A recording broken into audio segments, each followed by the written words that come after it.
किसी जंगल में एक लोमड़ी रहती थी। लोमड़ी नहायत शरीर थी। जंगल का कोई जानवर उसके शर से महफूज नहीं था। लोमड़ी हमेशा अपने फायदे पर नजर रखती। वो कभी बतख के अंडे उठा ले जाती, कभी मुर्गी का एक आध चूजा गायब कर देती। उसकी इन हरकतों का सबसे ज्यादा निशाना बेचारा गधा बनता। वो बहुत मासूम और बेज़रर सा जानवर था। वो सारा दिन मेहनत करके अपने लिए जो फल और सब्जियां इकट्ठी करके लाता और अपनी गार में जमा करता, लोमड़ी मौका देखकर ले उड़ती। कभी कभी तो गधे को उसकी इस हरकत की वजह से भूखा भी रहना पड़ता। लोमड़ी अपनी जिंदगी में इतनी मगन थी कि उसे ये एहसास भी ना हुआ कि आहिस्ता आहिस्ता वो बिल्कुल अकेली रह गई। पूरे जंगल में उसका एक भी दोस्त नहीं था। जंगल में तरह तरह के शिकारी आते थे जिनका काम जानवरों को पकड़कर बेचना था। वो जानवरों को पकड़ने के लिए कई तरीके इस्तेमाल करते थे। कभी जाल लगाते और कभी फंदे। कभी तो ये फंदे खुले होते और दूर से नजर आ जाते, लेकिन कभी कभी शिकारी बहुत छुपा कर फंदे लगाते।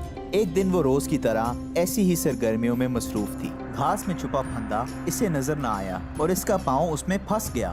दर्द के मारे इसकी चीख निकल गई। इसने अपना पाँव छुड़ाने की बहुत कोशिश की, लेकिन कुछ भी ना कर सकी। आसपास कोई भी नहीं था जो इसकी मदद करता। सारा दिन इसी तरह गुजर गया। वो भूखी प्यासी बैठी रही। इसे ये डर भी था कि ना जाने किस वक्त शिकारी आ जाए और इसे पकड़ ले। इसने एक बार फिर हिम्मत करके जोर लगाया। खुशकिस्मती से इस बार वो अपना पंजा छुड़ाने में कामयाब हो गई। पंजा छूटते ही इसने अपनी घर की जानिब दौड़ लगा दी।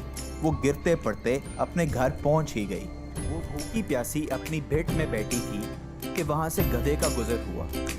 उसे देखकर पहले तो गधा खामोशी से आगे बढ़ गया। जरा आगे जाकर उसे लगा कि कोई गड़बड़ है। वो वापस आया तो उसकी नजर लोमड़ी के जख्मी पंजे पर पड़ी। तुम जख्मी कैसे हो गई? गधे ने पूछा।